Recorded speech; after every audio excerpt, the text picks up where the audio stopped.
All right, let's jump right in. Sweet. All right, welcome to another episode of the Bowga Hunting Podcast. Jared, you're welcome. Thank you. I didn't want being to. the one I didn't that want to said it. introduce this time. We are filming on location in a basement. Finally, a basement. Due to some remodel. We could say we're working on a new sound temple setup. Temple so, 2.0. Temple 2.0. So right now I'm in a rocking chair in a basement talking to Chris B. Chris, how are you doing? I'm doing great. How are you guys doing? Good.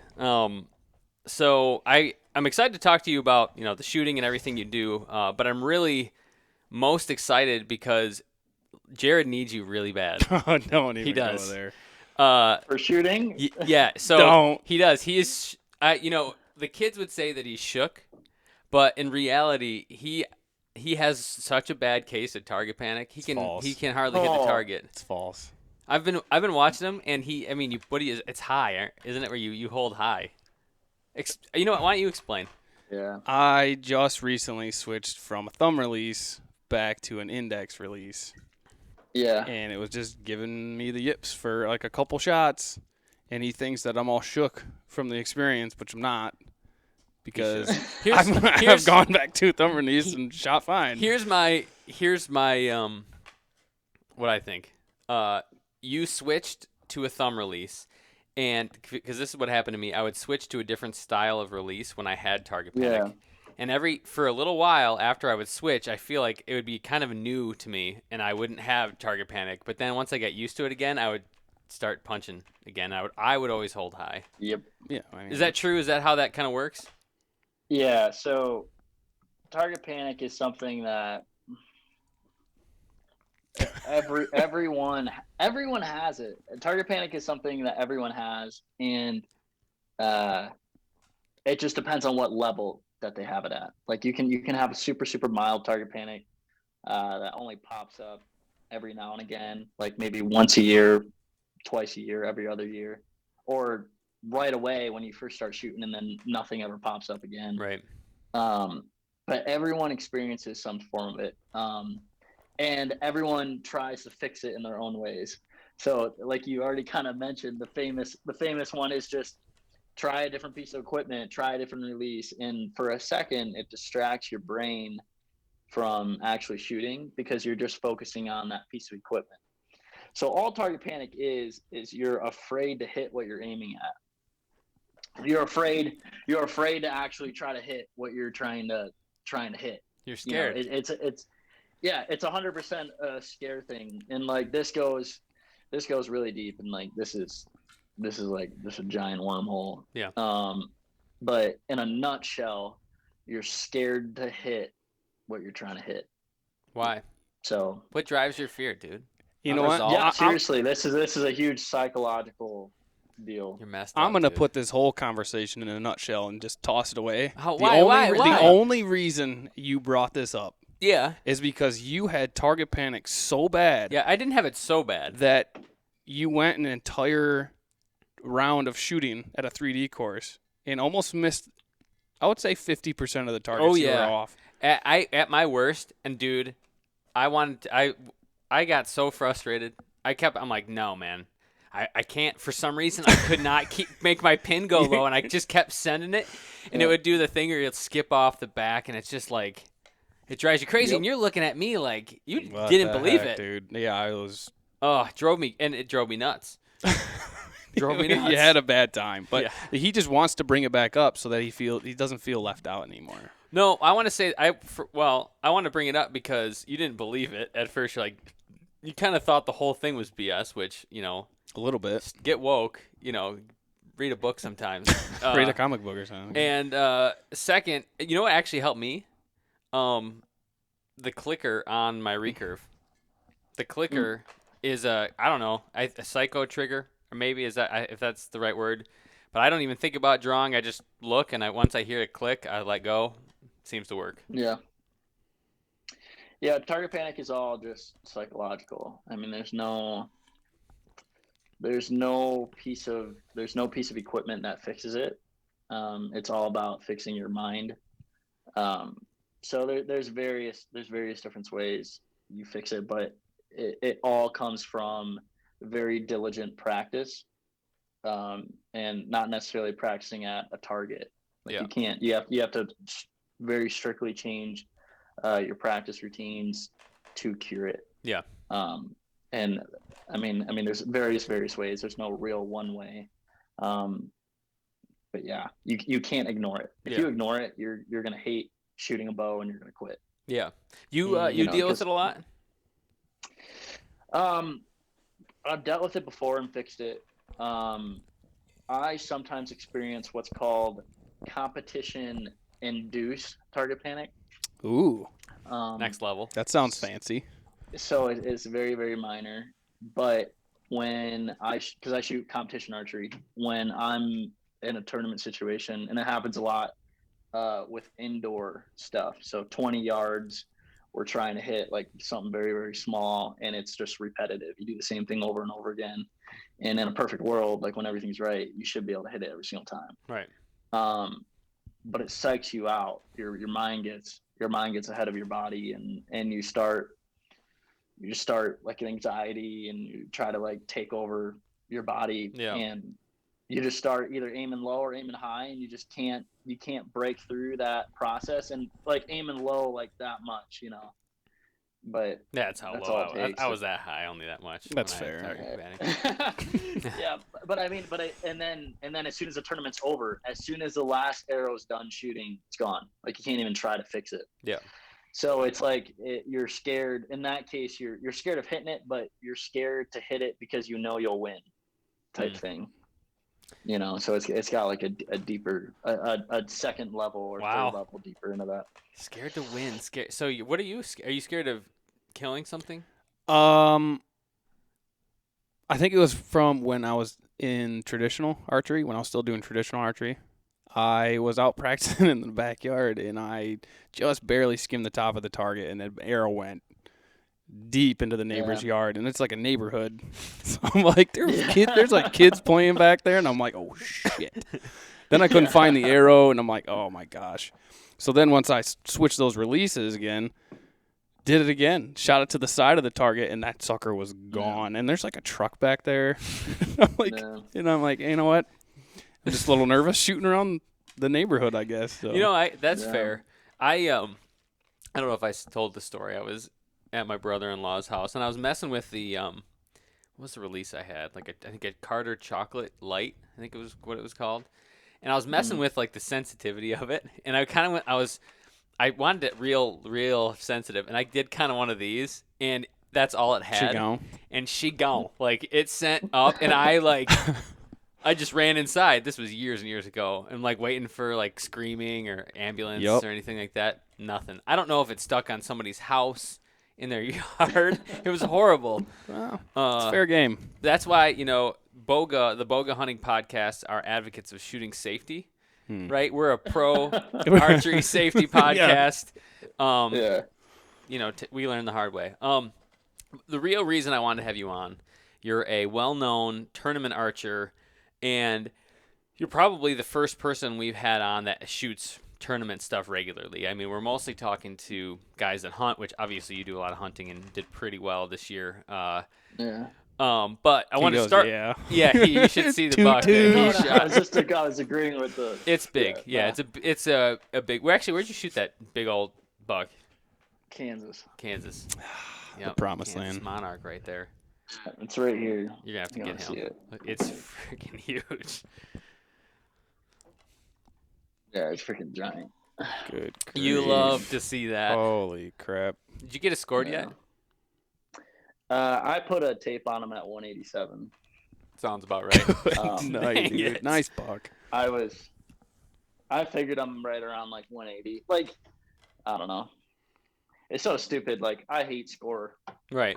I don't really justify that as like being a shooter or not. But when it happens, it's nice. But it's like if I'm talking to you and I can't see it, and you say I shot 180 class deer, at least I know the category in my mind. Mm-hmm.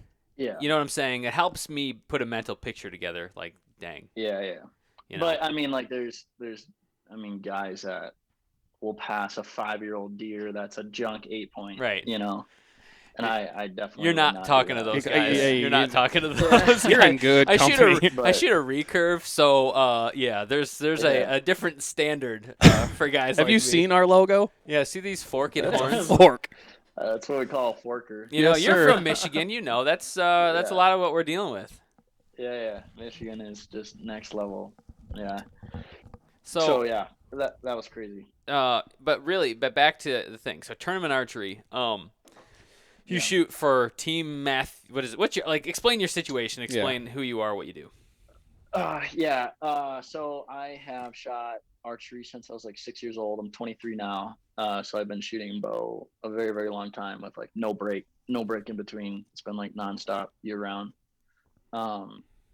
And right around when I was 16 years old, I went pro, which going pro means nothing. Like you buy this pro certificate card for $50 and it qualifies you as being pro. I'm going Like, pro, I I'm hate going going pro pro. tomorrow. I'm I'm going pro tomorrow. Yeah, you could. Like No, you got target panic, dude. Damn it.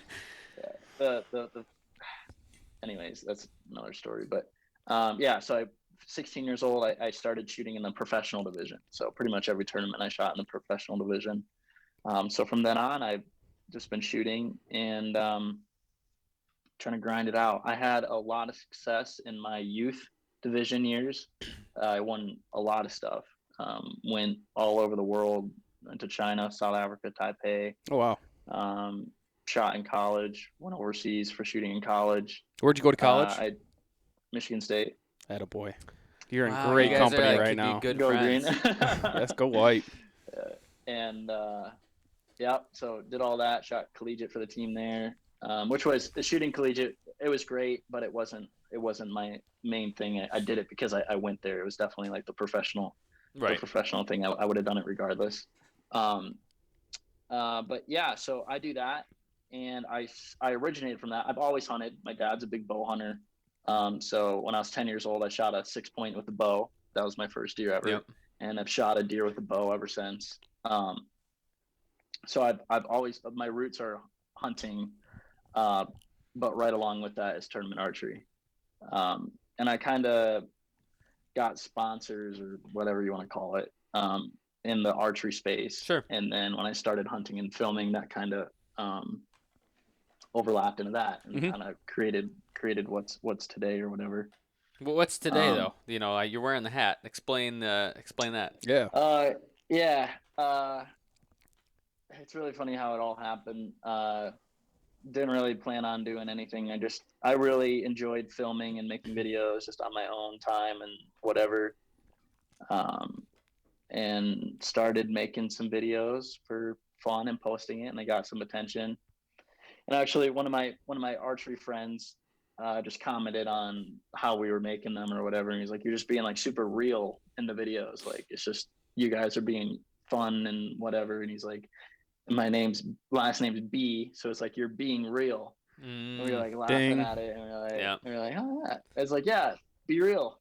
And so we kind of stuck with that, and just as you know, we kept making videos and doing stuff. It just kind of fit. So made a brand around it, I guess, and put a name to it, and it's BeeReal. And now, now it stands for much more than just doing it for fun. Yeah. And we got goals and a mission, and it's a full business. I mean, it's my full-time deal. So yeah, it's been super weird how it all happened. That's cool. That's pretty cool. Going back to your tournament, your shooting. Are you like for people? And I don't do any. I've never done a tournament. Never really followed it. Don't know much about it. Are you a 3D shooter? Are you indoors? What's your thing? So I do everything. I do indoor, 3D, field, USA Archery Outdoor. So I'm kind of like, I do it all. Yeah. And I'm not like winning. I'm not, top 3 all the time, but I'm always middle to bottom of pack of the top 20. Okay. So I do it because I really enjoy it and I love traveling, and that's my deal. Yeah. But I'm not making money per se on a professional circuit Sure. level like some of these other guys. It just, is what it is. Yeah. I'm not trying to pull, someone I'm not. But anyways, I do the professional thing because I love it, and that's who I am. Yeah. Mm-hmm. No, that's interesting. There's a lot that goes into that too, dude. Like yeah. Yeah. When people don't know, people assume like, I don't know, archery's so weird. Like there's not. You got to be in the top to right. be a full time. There are very, very few full time people that shoot bow only. People look at like. I think you said that before. When you shoot your bow, you call it shoot bow. You don't say shoot bows. Is that a thing? Like, do we know? Yeah, is that how we should talk Are now? we wrong? It's kind of an inside joke. It's like playing on words, making fun of it. Like we're shooting our bow, bow. Instead of archery. Hey, let's shoot some bow later. I like that. I'm stealing that. It's my buddy from Wisconsin who's kind of got the Wisconsin, Yeah. accent going on there. Let's go shoot some bow. Sure. Hey there. Hi there. Just drink a beer. Hey, some Leinenkugel. Yeah, exactly. So I just kind of stuck, and that's kind of it's funny. I like it. It's not proper, but it goes. It can be. No. Like I was saying too. Like there's a lot of stuff that goes into like 3D archery. Like when we were setting up that bow shoot, what was that, a couple of years ago? We're sending out all this information to everybody, and all of a sudden I'm getting flooded with, what's the scoring system? How many targets are we doing? Is it the rangefinders? It's this. I'm like, dude, I don't know. Yeah. What's an IBO? There's probably 5 or 6 or 7 different archery organizations that all have their own circuit of shoots. So you have each one has their own set of rules, their own set of scoring systems. And it's a huge, I mean, you could shoot a tournament every single weekend and every single one could be different. Yeah. Mm-hmm. So it gets in depth. Yeah. I just wanted to shoot some targets. And you go total archery if you just want to shoot. Yeah, exactly. I know. No, it is interesting. It's a lot, and it's a lot different. I mean, for anybody who doesn't know, like your bow, your tournament bow and your hunting bow are not the totally same. Different. Totally different. Yeah. For example, what's your draw weight tournament bow? 60. Because a lot of organizations have a max poundage. Okay, and you do max, so you have better trajectory, or? Yeah, you always set it up like at 59 pounds, because you got a pound of leeway, 59 and a half, 59.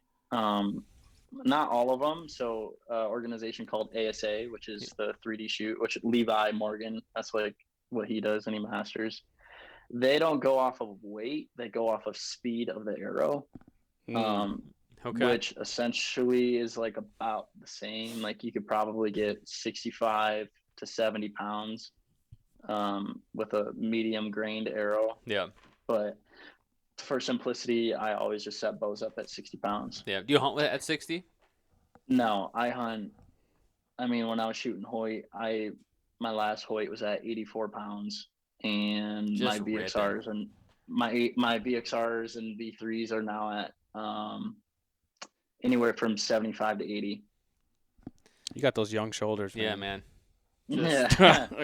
Mine's are creaking. When Jared draws his ball, all you hear is no more like that. Yeah. That's right. I like a heavy arrow, and relatively heavy, and still get some good speed out of it. Yeah. And I shoot all the time, so I can handle it. So yeah, it's really just how much you do. Like once you're shooting a lot, at least I've never had any issue with shoulders. Have you had any? I mean, there was probably one time it was like rolled back, but I actually watched one of Chris's videos and figured out how to. Yeah. Do you have? You got a video on how to pull a bow back, or like the 3 common mistakes, or what was it? Yeah. Yeah, that's what it was. That video blew up. A lot of people see that. But yeah, and that's where you have shoulder problems. What's the thing? What did you do wrong? Like I can let Chris explain it. Yeah, what does he do wrong? I'm putting him on the spot now.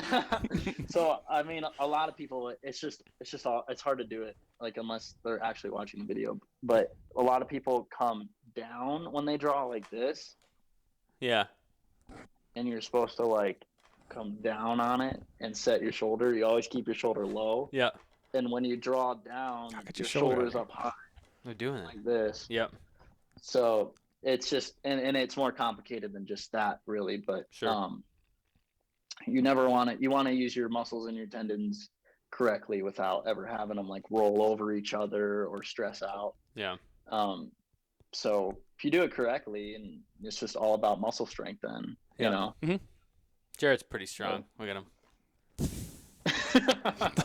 Not really. More bloaty than big. Wait. Well, what's funny, I'm not a big dude. Like, I'm very like average, whatever. I don't work out a lot, and I can pull the weight just because I shoot a lot and I do it correctly. Right. So but then you got big dudes and they can't pull 70. You know, it's what you're used to. It's repetitions, right? Yeah, I mean, it's just different. It's not a strength thing. It's just whatever. So you I mean, like, you showed us this giant buck. You talked about these tournaments. Like, in terms of like intensity in the moment, what's a more intense moment, like, down to the final couple shots, or big buck walking out in front of you? They're very different. Okay. The most intense moment I've had shooting competition was I don't know if you've heard of the Vegas shoot. Mm-hmm. Okay, so that's the biggest shoot of the year. Like, that's what everyone tries to go to, and it's the biggest purse. Like, you win that. If you win that and you're a Matthew shooter with all the sponsor contingency and everything, you're walking away with pretty close to 6 figures. Sweet. So everyone's trying to win that. And so the way that format works is they try to make it a spectator sport. Yep. So they try to make everyone go to a shoot off. So yeah. Let's say, for easy numbers, there's 1,000 people that shoot in the pro division. If you shoot a perfect score, which is out of 900, right around 15 to 20 people do it every year. So those people on the final day will go in a shoot off. So we're down in this big course arena. Mm-hmm. Yeah, I mean, it's pretty sick. You can watch videos on YouTube and stuff. But it's just a pressure cooker, and I made that shoot off in 2016.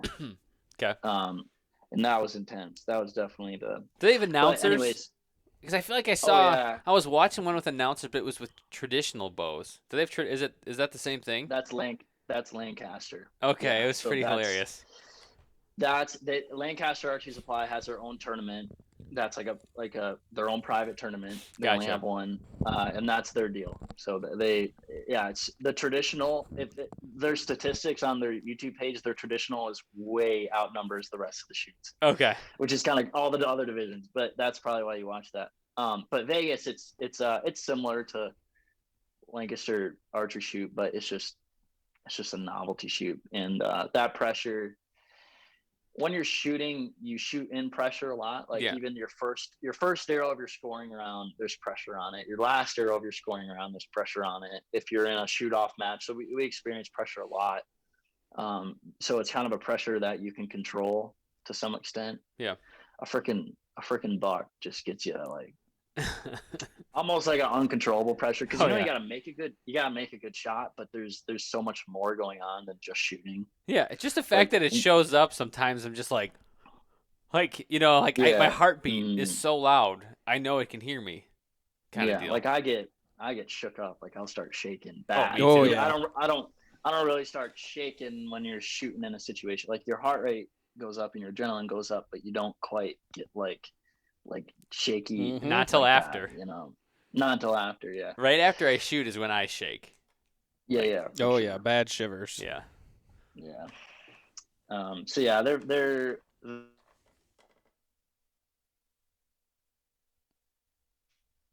No, we lost you. Say it again. Yeah. They're the same. They're just like different levels. Okay. I guess. Yeah.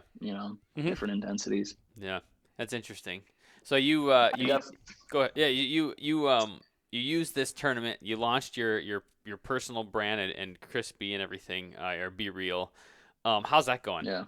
How has that been? You're running your own business. You're 23 years old. Like, is this what you expected to be doing with your life? No.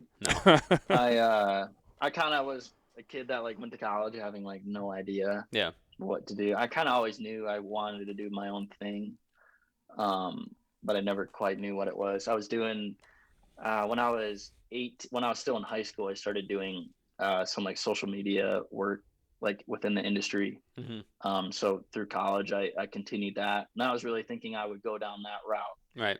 Some sort of marketing firm, some sort of something like that. And then I just kept growing my own stuff and making my videos. So it happened super organically. It wasn't like, definitely wasn't like, okay, this year I'm going to do like this. Yeah. It was just, I just did my thing and it worked out. So no, I was not planning on it. No, planning on it worked at out all. pretty well. Mm-hmm. Your videos are great. I mean, you taught Jared something. I watched Thanks. you shoot against Joe Griffin. Yeah. Which That was pretty impressive. That was pretty sweet. Yeah. I enjoyed that one. That was fun. I did. That was an idea I had in my head for a while. Yeah. Because challenges are great, and I like to do them. And I was like, what if we did a rifle? This was like a year prior to this. Yeah. I was like, what if we did a rifle versus? And I just didn't know how to orchestrate that. Yeah. And then I went and did that with the Hunt Wise guys, and it was like perfect. It was like the day before. I was like, we're doing it. Yeah. We'll just make it work. I brought everything, and then. Was it pressure there? I mean, that's like your video. I mean, you're the bow guy. Like, was that that was pressure? No? That was very low pressure. I mean, maybe like a little bit, like but no, that was. Joe was sweating. Joe you was see that. You could tell, and just one little bead went down. Well, he had it in the bag. You just had to hit the plate one more time. Right. Idiot. But, Yeah, I mean, Joe. Joe's cool. He's a good dude. Yeah, he's a good dude. Yeah. So, you got your buck. What's your plan? What are your hunting plans for this year? What do you got going on? This year is gonna be very interesting. It's kind of like my first year. Last year I very much went all out, just all around, but definitely have more foundation this year to grow.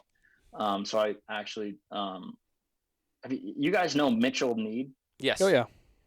Yeah. I like Mitch. I do too. Yeah, Mitchell? Mitch is gonna be he's gonna be working full time for me, helping produce all my stuff. Oh, awesome. Yeah, we had a beer. We didn't give him a beer. We though. tried bringing him in. He didn't want any part of No, us. no. We were trying to get him. What were we talking about having him do? He get an internship. Wisconsin, or I thought. Yeah. He was like young. Iowa. Yeah, Iowa. That's what it ran was. Iowa, yeah. Yeah. No, he's a He went good there kid. last summer. Yeah, no, Mitch is great, and we worked on. I mean, he went on Western tour with me this year, and I was like, all right, let's do something. So yeah, that's going to be huge this year, trying to expand that. And we got, actually, I had a podcast a while ago, like 2-3 years ago. Mm-hmm. You can actually, and I've been wanting to fire it back up. And now I think this year's the year to get it fired back up. We support it. Mm-hmm. We support that idea. Yeah. I mean, I think the more the better. And the way, like, essentially I'm a media company. You know, right. Everything I do circles around media. So if you hit every facet of that media company, audio, visual, articles, whatever. So trying to flesh out the full, all of those. So it's not that hard, man. Like you get to talk to great people. You put a banner up in a basement. Yeah, it's just look at us right now. It's the. I'm glad Mitch is here now. We'll be able to jam out on that sort of stuff. Mm-hmm. I got a question about Mitch, right? And this is just for any guy with their photographer, right? You spent an inordinate amount of time with this guy, right? He's driving. Mitch, like you're driving hours. You're sitting hours. Yeah. Like you're together all the time, and like just you and him, and like that's it. I mean, after a while, do you run out of things to talk about? Like, it's like, hey, man. Hey. Luckily, like I had Bryce Seidel. He filmed a lot of my stuff last year, and we were good buddies before that. So that worked out fine. Like we were buddies. And then Mitch is great. Luckily, I'm kind of a quiet guy, like privately or whatever, and so is Mitch. So like we got along great, You just sit in each other's silence. You enjoy the kind of. No, not really, but it works out great. Like definitely, like working together and that sort of asset, traveling and every 18-hour drives. Right. Yeah, that's no fun regardless who. See, No. James has this excessive amount of pent up words he just needs to get out. So like he just needs to fill space, and it happens way too much. What It's can like, I say? I got the gift of gab, man. Sometimes I just want you to shut up. No, I'm trying to say here. You've never once thought that. You can act Not tough that I've on shared the with podcast, until now. but we all know when I talk, that's you great love for it. that's great for podcasts. Yeah, you gotta keep it rolling. That's why he's the host. I'm just the co-host. I know for a fact that most of the time when I'm next to you, you're wondering what I'm thinking, and so I'm trying to just fill you in. Here's what I'm thinking right now. If you were wondering, this is what's going on. Everything he's thinking, by the way. Hey, what's that? Hey, what do you think about you this? and my wife can start a like a team? self-help group or something, like some place to go to unload emotional burdens. We do already, all right? Yeah. Can you believe that guy? Well, shut up. Hotlines for that. Yeah, so you got big plans this year. You're taking Mitch around. Where are you going? What are you hunting for this year? So I'm actually toning it back. I said this last year 2 years ago I went to 12 different states. Okay. I think I had 12 different tags, and it was just like, it was ridiculous. So last year I think we went to 9 or 10 states. So I had like 10-ish tags. This year I really want to be like 6 or 7. Mm-hmm. Just it's a lot, like traveling and everything, and we're gonna try to focus on those tags in those states maybe a little bit more. Sure. Spend a little bit more time in them. Yeah. Because when you're bouncing around and you're going 4 or 5 days to every one, it's really just luck, Yeah. And I do an outfitter every now and again, but even with an outfitter, it's not worse, but it's just a crapshoot, It's like all dependent on the situation and the weather, and which hunting always is. But I love working on my own stuff, and like in Michigan at home and getting the farms ready and knowing what deer are there and all that stuff. So obviously out west you can't do that, right? Mule deer, elk hunting and stuff. But for whitetails, that's more than half of the fun for me. Figuring it out. Is getting everything, figuring it out, getting everything ready. So yeah, we'll see. That's right now. Springtime's kind of the time to figure that out. This next season, putting in for tags and seeing what you get, and but yeah, we'll see. Really, I'm excited for summer.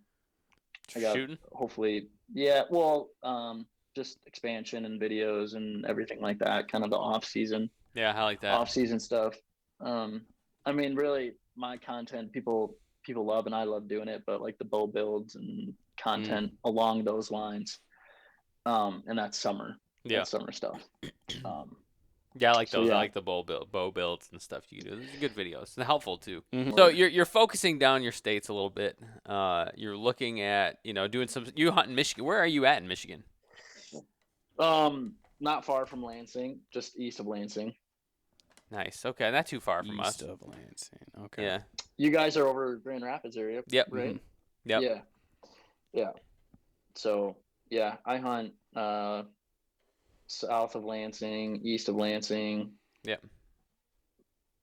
Kind of, and then we have a lease up kind of by Clare.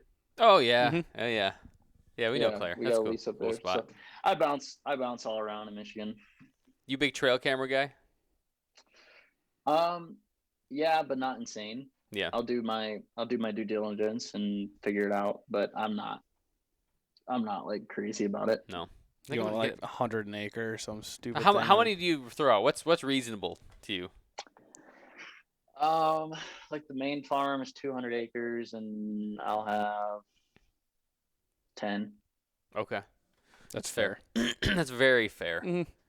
I'm gonna do more trail cameras this year. You gotta have them first. I gotta go get some. You gotta pony up and go buy I know. some. Are you going No. cellular? No. I don't think so. You're not an animal.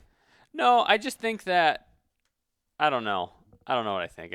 I don't know that I'm ready for a cellular. I think that I'd like to get away from that as much as possible, and I think there's some, I don't know that I want that. Personal fight.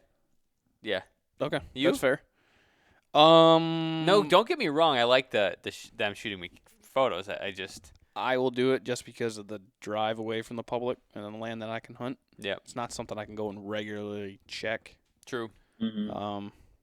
But that's just me. I'm moving to near a undisclosed piece of public land that I'm actually kind of excited about making kind of a project, picking apart. It's a large chunk, and it's like kind of a little spotted everywhere.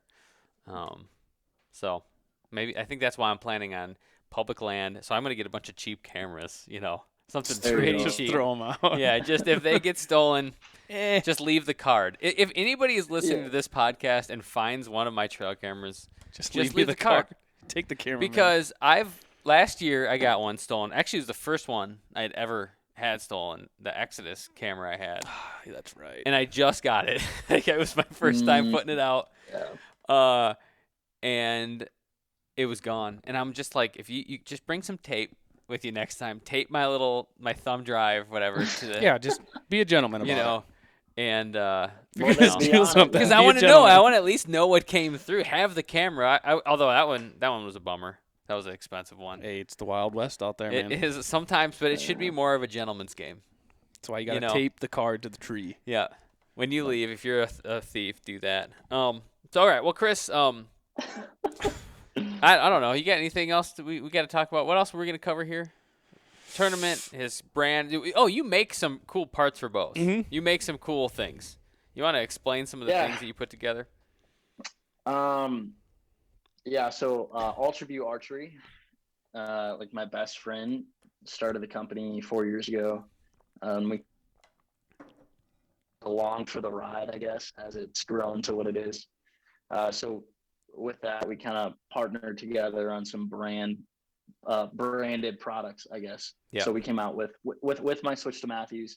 We came out with the new Matthews grip, the BeeReal Matthews grip. So that was sweet. I work alongside those guys a lot. And there's Colby, and then one of the engineers, super young kid. We all shoot archery.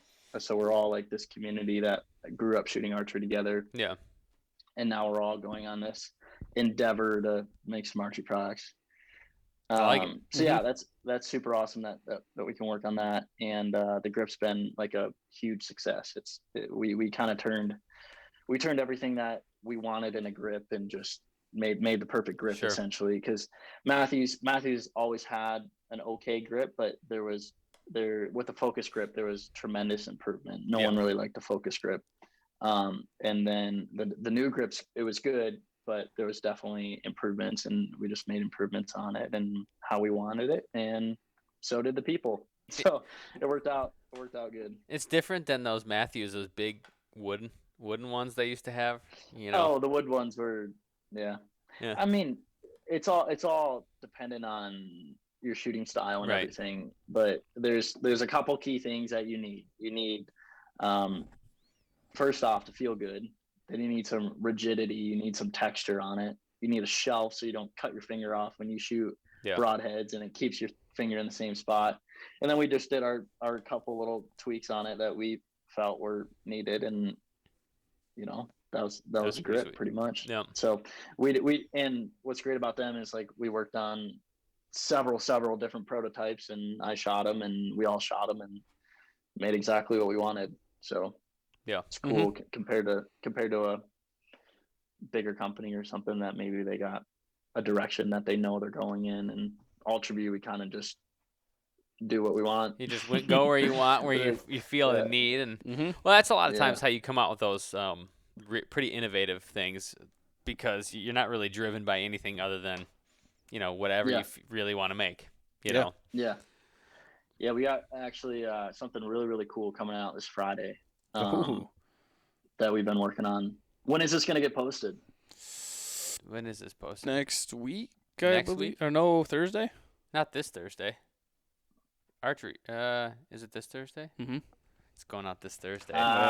Perfect. Can't give it away. No, it's even better because everybody who's listening, go and like monitor your Instagram and your other social media outlets closely for this product to come out. It's going to be amazing.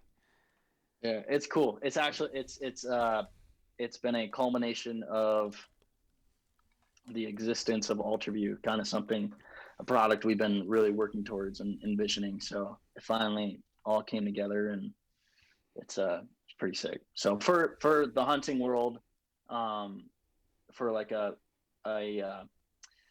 we always try to target the very serious bow hunter, the very serious target hunter. You know, this isn't an entry level type thing. So it works great for the serious bow hunter and the serious target archer.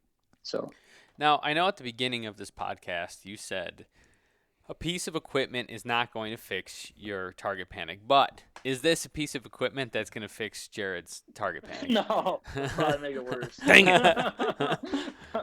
There's no, unless it's some training device. Yeah, you can't.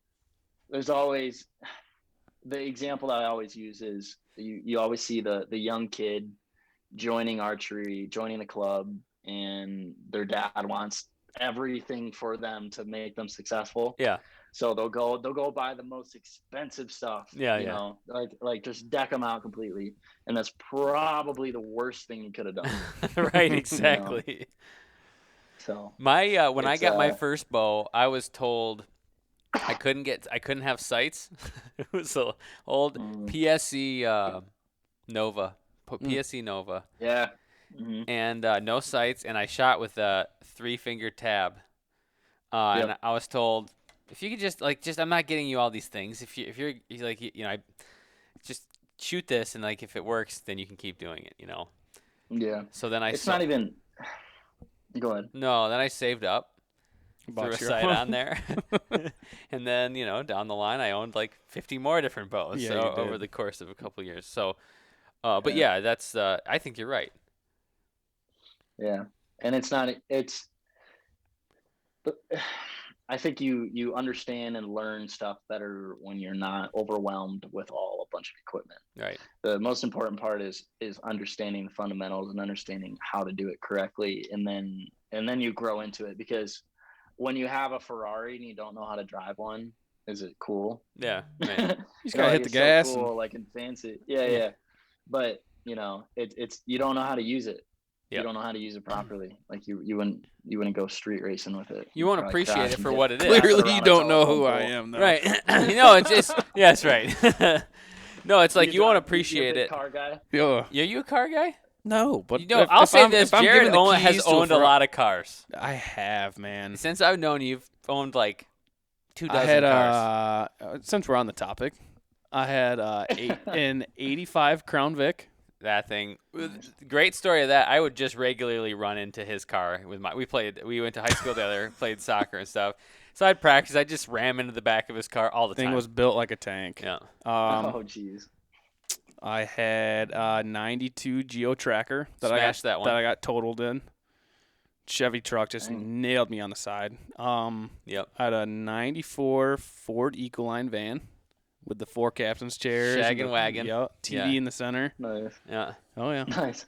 We'd hide out in that in high school. We'd sneak out with dip, and we'd dip because you were not allowed to do that. We'd put on a movie because you had a TV in there, and we would dip at lunchtime. Like we were really cool. We were the cool guys. Yeah. I mean, we could dip in the parking lot, man. That's funny. But yeah, no, then, I'm not a big car guy. But if someone gives me the keys to a Ferrari, You're going fast. I want to go fast. Right, I'm finding Yeah. some street racers. Let's go, dude. Yeah. Gotta choose it right now. That was a bad analogy. I liked it. No, it went with worked. it. It makes sense. It makes sense. You know, it's just a good thing for a kid just to learn. Like, hey, you know, spend some time just getting used to the feel of a bow. The basics. Right. The basics. With the basics. The basics with the basics. Yeah. Mm-hmm. Well, cool. Well, Chris, we're coming up on time here. Yeah. Like I said, this is going out, and you're having this product release. So for like people who are listening, who are hardcore hunters, which most of our listeners are fairly into hunting, you could say bow hunting. How can they find you? Just search Chris B into YouTube. BEE. Beads? BE, just like the Bees? bumblebee. Yeah. Perfect. Yeah, search them, check them out. Great videos, great social media stuff. We like following along, doing some cool stuff here in Michigan. So, well, thanks for coming on, Chris, and everybody Yeah, give a thanks, follow. guys. Thanks. Thanks.